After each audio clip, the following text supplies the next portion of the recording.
সকলকে নিয়ে দেখবার মতন একটি সিনেমা বনলতা এক্সপ্রেস তার প্রদর্শনী বন্ধ করে দিয়েছে। গতকালকে আমি এই সিনেমাটি দেখেছি। এই সিনেমাটি চমৎকার একটা সিনেমা, যেটা পরিবারের শিশু, কিশোর, বৃদ্ধ সকলেই একসঙ্গে বসে দেখতে পারে। সেই সিনেমাটি কেন বন্ধ করে দেয়া হলো?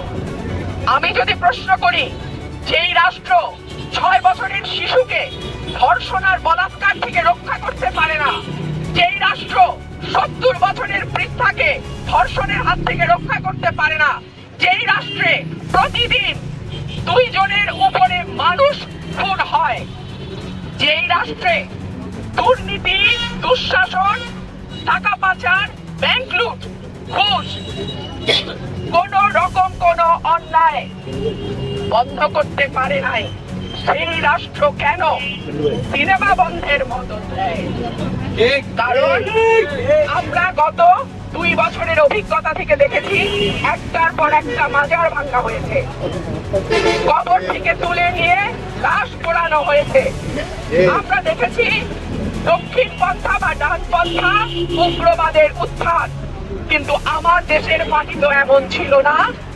এই দেশের মাটিতে আজানের ধ্বনি যেমন সুমধুর ধ্বনি আমরা শুনেছি, আমরা বাউল গানও শুনেছি। এই দেশের মাটিতে সকালবেলা যেমন কোরআন তেলাওয়াত শুনেছি, আবার বিকাল বেলা হারমোনিয়াম নিয়ে ছোট ছোট বাচ্চারা গান প্র্যাকটিস করেছে, সেটাও আমরা দেখেছি। তাহলে এই বাংলাদেশকে কারা এই বাংলাদেশকে মৌলবাদের ভূমি বানাতে চায়?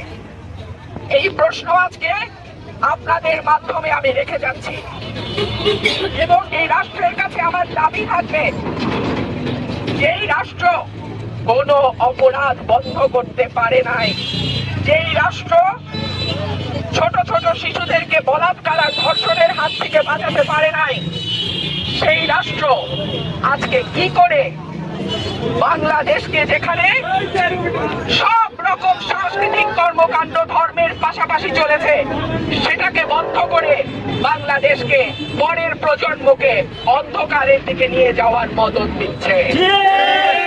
আমি বলে রাখি, তোমাকে বধিবে যে গোকুলে বাড়িছে সে। যাদেরকে আপনারা আজকে আশ্রয় প্রশ্রয় দিচ্ছেন, আপনাদের মদতে যারা আজকে গান বাজনা সাংস্কৃতিক কর্মকাণ্ড সব কিছুর উপরে শক্তভাবে প্রতিরোধ করে তোলার সাহস পাচ্ছে, একদিন তাদের হাতেই কিন্তু আপনারা পরাজিত হবেন।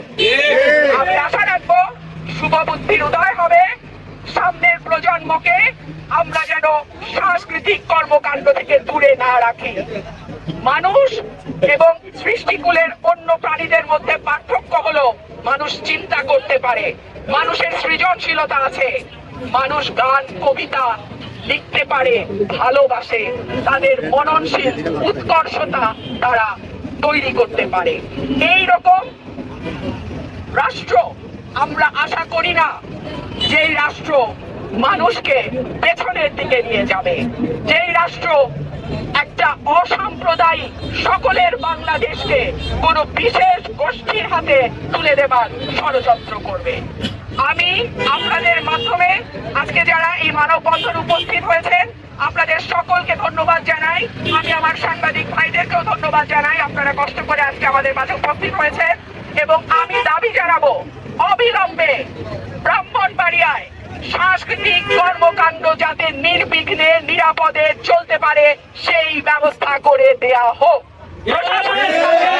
প্রশাসনের কাছে আমার আবেদন থাকবে, ব্রাহ্মণবাড়িয়া বাংলাদেশের সংস্কৃতির রাজধানী, এই পরিচয়টা আপনারা কোনোভাবে কোনো গোষ্ঠীকে মুছে ফেলতে দেবেন না। ধন্যবাদ সবাইকে, ভালো